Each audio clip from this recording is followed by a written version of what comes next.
प्यारे साथियों, आप सभी का स्वागत है आपके अपने YouTube channel PSS learning classes में। आज हम लोग सीखने वाले हैं प्रश्नावली 1.3 को हल करने वाले हैं। तो इस वीडियो को शेयर अपने दोस्तों के पास जरूर कीजिएगा। देखिए, ध्यान से देखिएगा। अगर आप एक क्वेश्चन समझ जाएंगे तो इस तरह का हजारों क्वेश्चन आप कर सकते हैं। बहुत ही आसान है। थोड़ा सा आप लोग ध्यान दीजिएगा बोर्ड की तरफ, आपको पूरा आसान ही लगेगा हर कुछ। ठीक है, तो वीडियो को शेयर जरूर कीजिएगा। अगर आप नया है चैनल को सब्सक्राइब जरूर कीजिएगा। और अगर व्हाट्सएप ग्रुप में जुड़ना चाहते हैं तो इस वीडियो को डिस्क्रिप्शन में जाइए, वहाँ आपको व्हाट्सएप ग्रुप का लिंक मिलेगा। वहाँ आप जुड़ जाइए। वहाँ बहुत सारी चीज़ों का न्यूज़ या कोई इंपॉर्टेंट बातें अगर होती है वहाँ शेयर की जाती है। ठीक है, चलिए क्लास को शुरू करते हैं। देखिए, पहला क्वेश्चन है कि सिद्ध कीजिए कि √5 एक अपरिमेय संख्या है। ये आपको प्रूफ करना है। ठीक, क्या करना है? वैसे भी आप देखिए, क्या ये √5 अपरिमेय संख्या है? ये तो है, आप भी समझते हैं। लेकिन इसको हम मैथ में किस तरह समझाएं कि ये √5 जो है अपरिमेय संख्या है, तो इसको समझाने का प्रयास करेंगे। देखिए, सबसे पहले इसको मानना, क्या करना आपको, चलिए यहाँ से हल करते हैं। पहले देखिए, सबसे पहले आपको मानना इस क्वेश्चन को कि माना माना √5 एक एक परिमेय संख्या है। देखिए, यहाँ पे तो यह है अपरिमेय संख्या, लेकिन आपको माननी क्या है? परिमेय संख्या। और इसको मानते हुए जब हल करते हुए चलेंगे आगे, जब अपरिमेय सिद्ध हो जाएगा तो लिख देंगे, आता ये मेरा मानना गलत था, यह अपरिमेय संख्या है। ठीक है, पहले क्या मानना है? परिमेय संख्या पहले उल्टा मानना है। यह अपरिमेय रहेगा तो यहाँ आपको परिमेय मानना है, उल्टा मानना जस्ट। ठीक है, देखिए, अब बताइए आप लोग, जब ये परिमेय होगा इसका मतलब कि √5 जो होगा वो किसके बराबर होगा? वो होगा P/Q के। इतना आपको पता है, क्योंकि जो परिमेय होता है वो P/Q के रूप में होता है, तो इसीलिए हम इसको इस तरह से लिख सकते हैं। और परिमेय होने के लिए क्या चाहिए? परिमेय होने के लिए यहाँ आप लिखेंगे जहां जहां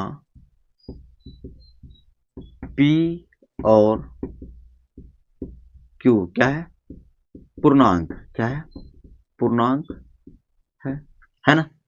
इतना लिखेंगे ना। और Q जो है, Q 0 के बराबर नहीं है। ठीक है, तथा तथा तथा PQ क्या है? एक सह अभाज्य संख्या है। P और Q सह अभाज्य संख्या है। सह अभाज्य संख्या है। इतना आपको लिखना ही लिखना है, इतना आपको लिखना है। समझ गए बात? वीडियो आ रही क्लियर ना? क्योंकि आपको पता है जो संख्या परिमेय होता है वो कैसा होता है? वो पूर्णांक भी होता है। अब पूर्णांक क्या है, ये आप जितना बच्चे आप शुरू से वीडियो अगर देख रहे हैं, आप मतलब हर एक क्लास देख रहे हैं, तो आपको इसमें कहीं भी डाउट नहीं होगा। अगर आपको डाउट हो रहा है तो आप लेक्चर 1 से देखिए, वहां से आप देखेंगे तो कोई भी किसी प्रकार के डाउट आपको मन में नहीं रहेगा। ठीक है, देखिए, पी और क्यू क्या है? पूर्णांक है। क्यों जो होता है, ये क्यों हर जो होता है वो 0 के बराबर नहीं होता है। तथा पी और क्यू सह अभाज्य संख्या है। सह अभाज्य संख्या का मतलब जिस संख्या का मौसा करने पर एक हो। क्या हो? जिस संख्या का मौसा निकालने पर एक हो, वह संख्या क्या क्या कहलाता है? तो सह अभाज्य संख्या कहलाता है। समझ गए बात? चलिए, यहां तक समझ गए हैं। ठीक है, अब देखिए, इसके नीचे में बताइए कुछ नहीं तो 1 है ना? तो ऐसे गुना कर सकते हैं ना, इस तरह से, इस तरह से। तो गुना कीजिए, पी को 1 से गुना करेंगे तो पी होगा। ऐसे गुना कीजिएगा तो कितना होगा? √5 क्यों हो जाएगा। ठीक है, अब एक काम कीजिए, दोनों तरफ क्या करते हैं? स्क्वायर करते हैं, रूट को हटाने का प्रयास करते हैं। तो लिखेंगे दोनों तरफ वर्ग करने पर, वर्ग करने पर, तो बताइए वर्ग जब करेंगे तो क्या होगा? पी स्क्वायर बराबर हो जाएगा √5 क्यों स्क्वायर हो जाएगा, है ना? तो बताइए पी स्क्वायर, जब इसको रूट से बाहर निकालेंगे तो इस रूट यहाँ पे जो हट जाएगा। ठीक है, स्क्वायर के कारण रूट हट जाएगा, बचेगा 5, है ना? क्यों स्क्वायर, तो क्यों स्क्वायर हो जाएगा। अब लोग यहाँ आप सभी ध्यान से देखिएगा, ये जो 5 यहाँ गुणा में है, अगर इसको मान लिया जाए, अगर इधर भेजेंगे तो किस में? भाग में आएगा, आएगा ना? तो भाग में आने का मतलब कि जो पी स्क्वायर है ये 5 से क्या विभाजित है, ये लिख सकते हैं ना? क्योंकि यहाँ पे देखिए पी स्क्वायर है, ये बराबर के इधर ये 5 है। अगर इस 5 को इधर भेजना चाहेंगे, ये गुना में इधर है, इधर भेजेंगे तो भाग में आएगा भाई। भाग में आएगा मतलब वो क्या होगा कि पी स्क्वायर को काट देगा, यानी विभाजित करेगा। तो यहाँ पे आपको लिखना है कि यहाँ पी स्क्वायर 5 से क्या है? 5 से विभाजित है, ये आपको लिखना है। अब ये बताइए, जैसे आपको अगर पूछेंगे बताइए कि 4 का स्क्वायर बट्टे 2, क्या ये 2 से कटेगा? भाई बिल्कुल कटेगा। कैसे? देखिए, 4 का स्क्वायर कीजिएगा 16 होगा, बट्टे 2 काटेंगे तो 8 आएगा। अब बताइए, अगर हम स्क्वायर को हटा देते हैं, सिर्फ 4 में भाग देते हैं 2 को, तो फिर भी कटेगा ये। वही बात यहाँ है, स्क्वायर से जब स्क्वायर में जब यानी पी स्क्वायर को जब 5 से भाग देंगे, जब ये कट जाएगा, इसका मतलब ये जो पी है, पी भी 5 से कट जाएगा। यानी यहाँ पे ये भी लिख सकते हैं कि पी भी 5 से विभाजित होगा। आई बात समझ में? जब इस पी स्क्वायर स्क्वायर वाला जब 5 से कट जा रहा कर रहा है, तो पी भी कटेगा। समझिए, यहाँ पे जब स्क्वायर 4 में था तो फिर भी 2 से कटा, जब स्क्वायर नहीं था फिर भी 2 से कटा। तो इस तरह से हम लिख सकते हैं कि पी स्क्वायर 5 से विभाजित है, पी भी जो होगा 5 से विभाजित होगा। इतना आपको लिखना है। समझ गए बात? वीडियो आ रही क्लियर ना?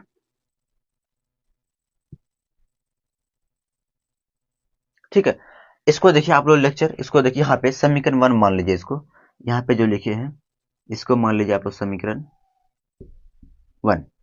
ठीक, यहाँ तक आप समझ गए होंगे मेरे ख्याल से। देखिए, अगर आप यहाँ तक समझ गए हैं तो इसका जो अगला स्टेप है उसको करने का प्रयास करेंगे। ठीक है, देखिए आप इधर करते हैं। अब आप सही बताइए, यहाँ ऐसा मान से देखिए हम मानेंगे, माना P बराबर 5m। क्या मानिए, यहाँ आपको मानना है P बराबर 5m। m के जगह पे आप n o p जो मानना मान सकते हैं, ये जरूरी नहीं कि हम m ही मानेंगे, आप r भी मान सकते हैं। ठीक है, लेकिन ये 5 कहाँ से आया है? तो अगर यहाँ रूट के अंदर में 5 रहेगा तो यहाँ 5 मानेंगे, 2 रहेगा 2 मानेंगे, 3 रहेगा तो 3 मानेंगे। समझ के बाद अब ये बताइए कि m क्या है? तो m जो है, जहां m शून्येतर पूर्णांक, क्या है? शून्येतर पूर्णांक है। भाई ये शून्येतर पूर्णांक क्या होता है? यानी m जो है वो 0 के बराबर नहीं है। ठीक है, 1 2 3 4 हो सकता है लेकिन 0 नहीं हो सकता है। समझ के बात? तो इस तरह आपको करना है। आप यहाँ थोड़ा देखिए गौर से, ये p बराबर 5m है, क्या इस p का मान हम इस p के जगह रख सकते हैं? देखिए, ध्यान देखिएगा, बिल्कुल रख सकते हैं। तो बताइए, जब इस p जब 5m है तो 5m को कहाँ रखेंगे? इस 5 p के स्थान पे। तो बताइए यहाँ पे क्या हो जाएगा? तो 5m का स्क्वायर हो जाएगा, क्योंकि इस पे स्क्वायर है ना। जब स्क्वायर देंगे किसके बराबर होगा? ये हो जाएगा 5q के स्क्वायर। तो बराबर लिखेंगे 5q स्क्वायर। आ रही बात समझ में? यानी ये p बराबर है 5m, है ना, p 5m के बराबर है। तो एक सिर्फ यहाँ p है, तो p के जगह हम क्या लिख दिए? 5m लिख दिए। अब p पे स्क्वायर है तो इस पर भी स्क्वायर कर दिए। बराबर ये किसका है? तो ये 5q स्क्वायर के बराबर है, तो 5q स्क्वायर के बराबर हो गई है। वीडियो आ रही क्लियर ना? देखिए, तो बताइए 5 का स्क्वायर कितना हो जाएगा? तो 25m स्क्वायर हो जाएगा। यहाँ पे 5q स्क्वायर ही रहेगा। अब ये बताइए कि ये 5 एक कम 5, 5 पच्चे 25 होगा, काटेंगे तो अब ये कितना हो गया? ये हो गया 5m स्क्वायर बराबर हो जाएगा q स्क्वायर। ठीक है, ये 5 से ये 25 कट गया। अब देखिए, इसको थोड़ा सा अच्छे समझने के लिए एक काम कीजिए, इस q स्क्वायर को इधर लाइए, q स्क्वायर इधर आ जाएगा, इसको उधर भेज दीजिए। आप दोनों साइड चेंज कर सकते हैं, बराबर के इधर उधर कर सकते हैं, कोई भी माइनस प्लस नहीं होगा, क्योंकि हम दोनों किए, इसको इधर लाए हैं तो उसके बदले में इसको उधर भेज दिए। अब यहाँ ध्यान दीजिएगा कि 5 गुना में है, अगर इस 5 को इधर भेजना चाहेंगे तो भाग में आएगा, ये भाग में आएगा ना। तो भाग में आने का मतलब कि ऐसे ही हो जाएगा, यानी 5 जो है क्यू स्क्वायर को विभाजित कर देगा, काट देगा। तो वह चीज यहाँ भी हुआ था, वैसे नहीं इसको यहाँ नीचे भेजे थे समझाने के लिए आपको कि ये विभाजित है। इस तरह से हम यहाँ पे कह सकते हैं ना कि यहाँ यहाँ क्यू स्क्वायर 5 से विभाजित है। अब बताइए, जब क्यू स्क्वायर विभाजित है मतलब क्यों भी होगा, तो यहाँ लिख सकते हैं क्यों भी 5 से विभाजित है होगा, ठीक होगा। समझ गए बात? इतना आप समझ गए तो बस हो गया। इसको आप समीकरण 2 मान लीजिए और कुछ करना ही नहीं। यहाँ देखिए, अब देखिए ये पी स्क्वायर 5 से करता है,